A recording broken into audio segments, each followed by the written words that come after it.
everyone. Welcome. We are going to get started.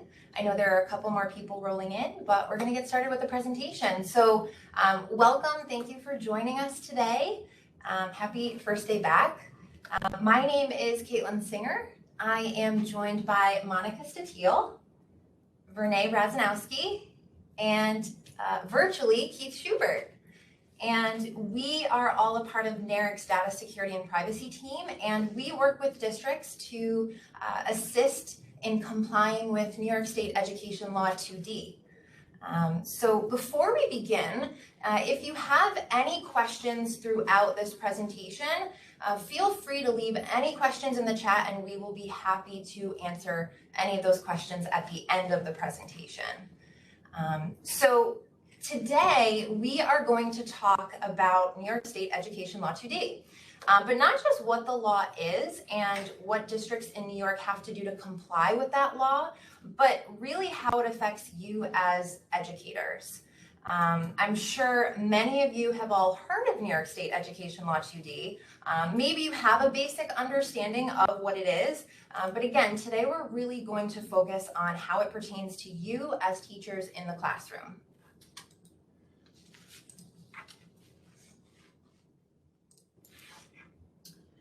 So we know that for some teachers, talking about Education Law 2D and student data privacy and security, that can be a little overwhelming. I'll be transparent. It was very overwhelming for me when I started in my role here at NARIC. So first, there are so many elements to New York State Education Law 2D, which makes that overwhelming in and of itself, and we'll talk about those elements in a little bit. But then you're adding that responsibility of keeping your students' data confidential in today's day and age in technology, so that can make it even more overpowering. So to help you feel comfortable with this topic, we want to break down for you what data needs to be protected, why protecting it is so important, and why it matters to you as teachers. And lastly, of course, how New York State Education Law 2D helps us to protect it. Ed Law 2D was put in place in 2014 with the purpose of strengthening data privacy and security in New York State educational agencies to protect personally identifiable information. Personally identifiable information, or as we're going to refer to today, PII, as it relates to Ed Law 2D, focuses on two types of protected data. It's working on protecting student PII and teacher-principal PII associated with APPR. So the million-dollar question that we always get is, what is PII? Well, that's what we're here for today. So we have a perfect definition of what PII is. So personally identifiable information, or PII, includes any information that can be used either alone or in combination with other information to directly determine or find the identity of an individual person. So you're probably still asking yourself, What's PII? What is PII? What did she just say? So let me get a little more specific. So here are some examples of what is considered PII. It could be a person's name. It could be their social security number. It could be their race and ethnicity. So in your classroom, you might have someone who is very blessed to have a unique name like myself, Vernay. Well, my name on its own, Vernay, would be considered PII because it's easily identifiable to me. It's not a common name. Or you might have a more traditional classroom. You have a lot of Mary Smiths, Johnny Jones. Well, their names on their own are not considered PII. When you take their name and combine it with your school district or even their grade level, now you have PII because it's easily identifiable to that individual. So if you ever have any doubt, is that PII or not? It probably is. So when it comes to PII, teachers are responsible for holding every student's data in confidence and sharing it only with necessary parties, such as parents, other teachers, administrators in your school district. As a teacher, you can establish clear security practices in your classroom, such as how you're going to share that data and where you share students' data, to keep it both private and confidential, which we will discuss further in this presentation today. A lot of times as teachers, we can become desensitized to the data that we are sharing, and we forget how powerful that data really is. You need to always remember that there's an actual student that is associated with that data. For those of you who out there who are parents like myself, think about it. Would you want your child's data getting into the wrong hands? I know I would not want my son's data getting into the wrong hands, which can easily get out onto the dark web. So remember, your students, along with their parents, trust you as a teacher to keep their data confidential and share it carefully. In today's classroom, technology can be a valuable resource for you as teachers, especially educational websites and applications. Some websites may initially appear to offer useful resources for students, but when selecting tools and resources, you as teachers must understand which tools offer adequate privacy protection. Let's look a little bit closer into this. Teachers are always looking for instructional assistance to enhance lesson planning, to make learning more fun for their students, right? So imagine a fellow teacher just got back from a conference and showed you this phenomenal piece of software that can help students easily learn fractions. And bonus, it's free. So now you want to create user accounts for all your students, right? So you register your students by adding their first and last name, their date of birth, their email address. And the easiest part is that you just simply check a box saying that you agree to the company's terms and conditions. How many of us have done this? Right? And it's free software, so you didn't even run it by your tech department or administration because it's not like the school's paying for it, right? So what can be the harm in that? Well, there's a lot of harm in that. Remember those terms you just agreed to? That's called a Clickwrap Agreement. So you just entered into a contract with that vendor on behalf of your school district, simply just by clicking that checkbox that you agree to the company's terms and conditions. So just like Keith said, right, there's a lot of you out there that have probably done this. So to understand the real harm in just simply checking a box, it's always important to understand what a Clickwrap agreement is. And simply put, it's basically just an online agreement that users agree to by clicking a button or checking a box that says, I agree. And the act of signing via an electronic signature is basically replaced with the act of just clicking that button. Is that legally enforceable? Yes, absolutely. Clickwrap agreements, provided that they're designed and presented and tracked in compliance with best practices, are just as enforceable as both traditional wet ink signatures and electronic signatures in the United States. So by checking that box that you agree to those companies' terms and conditions, not only have you made a contractual decision on behalf of your school district, but you have opened the door for students to be exposed to targeted advertising. So this is how the makers of free software applications make their money. It's possible that they give you some of their product for free in hopes that you'll love it so much that you'll purchase their premium product, or they'll sell your data to third parties who will target advertise both you and your students. And part of EdLaw 2D's purpose is to protect students from the use of their PII being used for commercial purposes such as this. And advertisers are literally building a profile on your students to market products to them. So this is why corporations want your district student data. So you can see here on the chart that we have in the presentation, targeted advertising is $1 billion business. That's billion with a B. In 2016, you can see businesses spent $0.6 billion in digital advertisements that just specifically targeted students and kids. So that number is forecasted to climb to $1.7 billion this year. So let's just go back to that checkbox you clicked where you agreed to the company's terms and conditions that maybe you didn't read, because maybe up until this point you haven't, right? Until now we're bringing it to your attention. So this was taken from a company's actual terms and conditions, and I just want to emphasize that this was a very small part of a very long terms and conditions that were included in an actual Clickwrap agreement. And while I'm not going to read the entire portion, I do just want to highlight one part. So you'll see here, it actually states third-party advertising service providers collect and use personal data about your visits to and use of the website and mobile application, as well as other websites in order to serve you with advertisements and content tailored to meet your preferences and likely interests or better understand ad effectiveness. So this is why you as a teacher shouldn't be just blindly agreeing to any company's terms and conditions without knowing what you're agreeing to.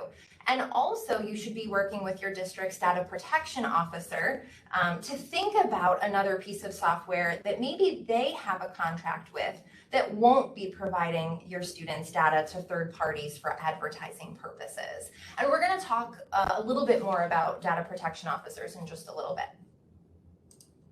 So everyone in the district is working hard to ensure that students' data does not get into the wrong hands or is used nefariously. So we're going to look at some real-life examples of what can happen when that information does get into the wrong hands. So again, why are we working so hard to protect our students' data? An identity thief could use a social security number and get a job or a tax refund using that information. They can even use that student's social security number to claim them on their own tax return. They could also open bank accounts or sign up for credit cards using that information that they received. An identity thief might also use a child's personal information in order to secure a bank loan or rent a home. Then when the loan isn't paid, you can guess whose credit history that would impact. And then, of course, it might actually be years before the child or their family becomes aware of the problem. Once the student graduates and applies for a college loan or a credit card, they might get rejected because they have bad credit. So now you know what data needs to be protected under New York State Education Law 2D, and you know why protecting it is important, and especially important to you as teachers, and how much of a responsibility you have to keep that data protected. Now we just want to pivot to how Education Law 2D helps to protect student data. So there are 9 elements, as you can see here listed. Yes, that's 9, which should speak to how involved of a process it is for school districts to simply protect student data. So is this a comprehensive list of everything you as a teacher needs to do to protect student data? No, but there are a couple that we do want to point out. But all of this list, there is one person in your district that has been tasked to make sure that everything is in compliance with, and that is your district's data protection officer. So every single one of you a part of this live event should know who your district's data protection officer is, and if you don't, that's okay. Make it a point after this live to find out who your district's data protection officer is. We refer to the data protection officer as the DPO in short. They are the go-to person for anything and everything relating to privacy and data protection. And you should know that they are as committed, if not more, to protecting student data as you. So they can sometimes be labeled as the bad person in a district, right? Who just says no to every software product you want to use. But remember, on top of their everyday job, which could be superintendent, principal, director of technology, the list could go on. On top of that job, they've also been appointed to make your district, make sure your district is in compliance with New York State Education Law 2D. It is everyone's responsibility to protect PII in your district, not just the DPO's responsibility. And while we know how hard the DPO is working to ensure that software vendors are meeting the EdLaw 2D requirements, as a teacher, you need to ensure that you're using only district-approved software and are not entering into any of those Clickwrap agreements that we talked about previously. Now, while software might not be something that you are dealing with on a daily basis, you are still using PII daily and can implement ongoing practices to ensure that the PII is protected. You want to be mindful of the information that you're putting in emails and check with your DPO to see if your district has secure email, or do they have a secure file sharing which encrypts the information that is being sent out. Be careful about what information you have lying around your classroom or being displayed in the school environment. How often have you been working in your classroom, maybe viewing a student's IEP, when suddenly you're called away unexpectedly and you left your computer unattended, and worse yet, you are still logged into a system that would easily allow an individual to access student PII. When you leave your classroom, make sure that you are locking your computer and be mindful of the information that is visible on your computer screen for individuals who are coming in and out of your classroom on a daily basis. To ensure software vendors comply with New York State EdLaw 2D privacy requirements, your district DPO puts together a list of software products that he or she has identified throughout the district, and one at a time contacts each vendor and requests that they go through your district's privacy policy and sign the contract, which includes the Parents' Bill of Rights, certifying that they will comply with EdLaw 2D when it comes to protecting student data and teacher APPR data. So first off, software that doesn't receive any student PII or any APPR data doesn't need this third-party agreement that we're talking about, right? And sometimes the software only receives the PII of the username. And so a district may choose to assign aliases to students so that the software doesn't even get the student's name. However, for any and all software that does receive any student PII or teacher APPR data, the district must get the software vendor to sign the Parents' Bill of Rights and provide some other contractual information, what we're referring to as a third-party contract, or sometimes called a data privacy agreement. So this means, as an educator, the first and most important place to start when it comes to protecting student data is using district-approved software. So this is where you can communicate with your district DPO to see what software products are already approved by the district. Your DPO is continually working with software vendors to obtain these signed data privacy agreements that include your district's Bill of Rights. And the data privacy agreements ensure that the vendor is playing by the rules when it comes to protecting student data. Every district will need to work out the specifics of their own process. So it will be important for you to work with your DPO when requesting new software. Now that you are all on EdLaw 2D overload, we're going to take a little breather and we're going to look at some cybersecurity best practices that you can walk away with and use today in your classroom. All right, let's talk about phishing. Did you know that 91% of cyber attacks start with a phishing email? So you might be saying to yourself at this point, what's phishing, right? Well, phishing is a cybercrime in which a target or targets are contacted by email by someone posing as a legitimate institution or a known contact.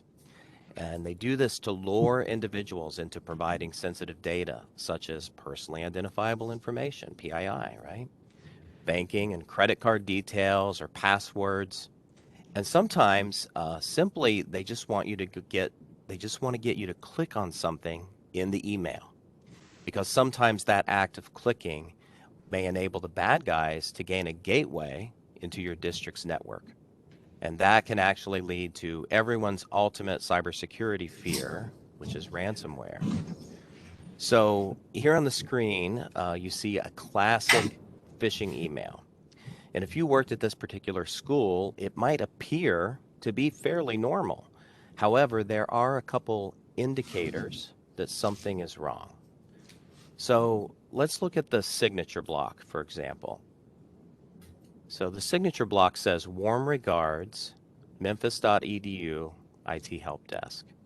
That appears to be from a trusted sender if you work at Memphis Central School District, right?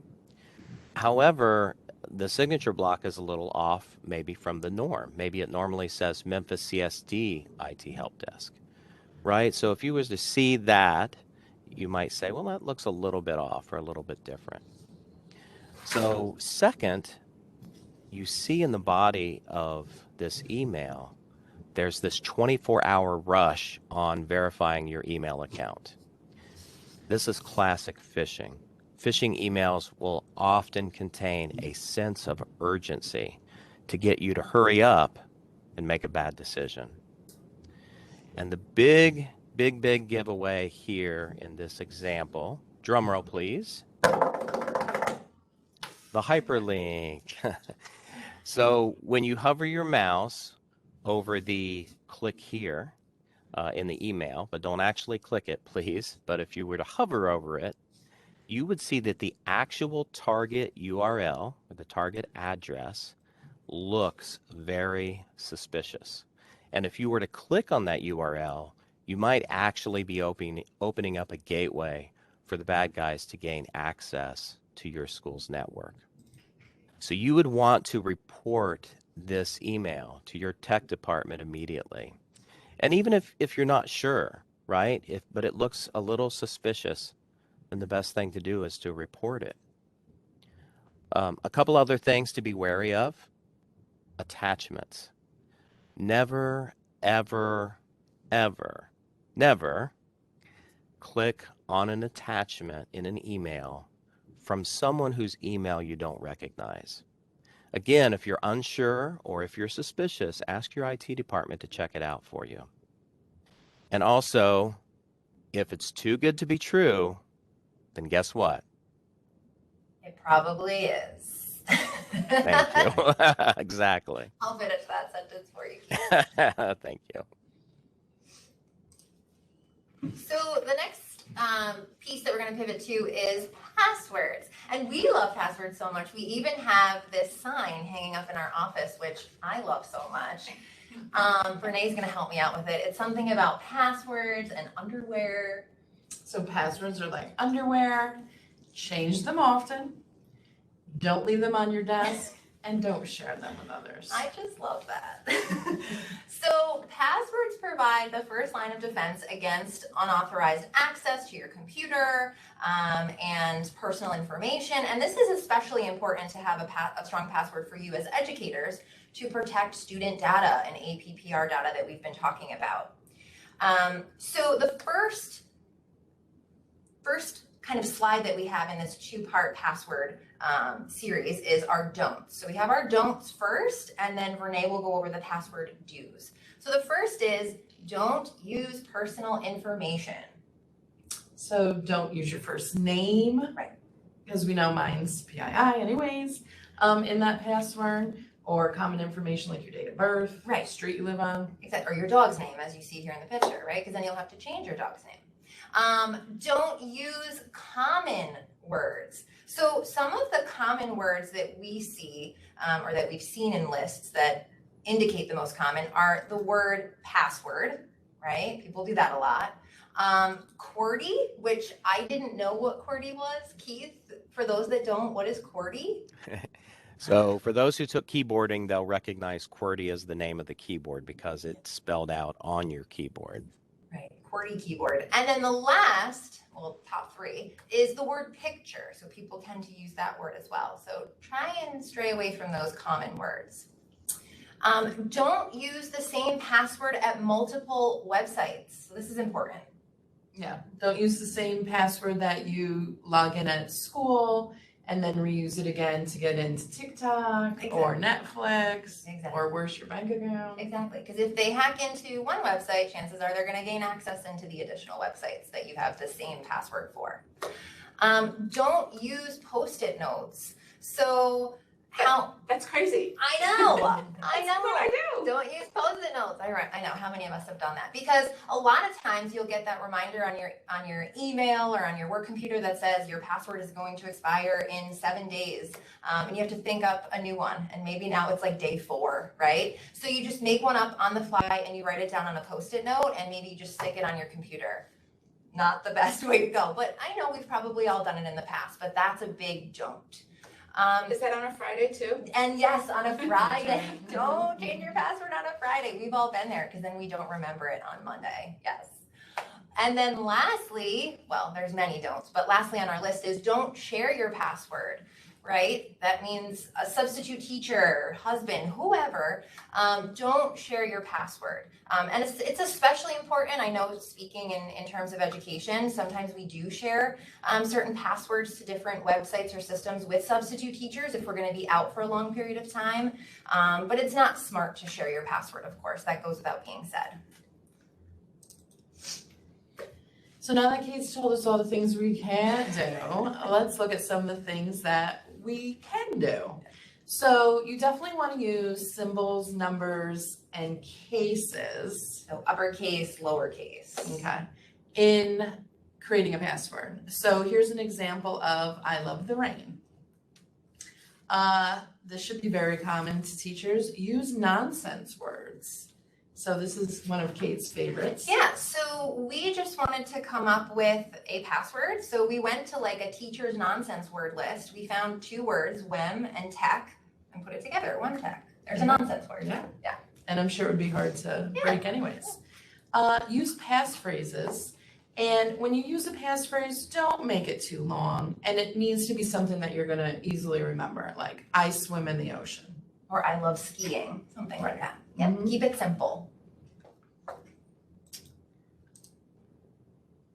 Yes, thank you everyone who was able to join us today. Yeah.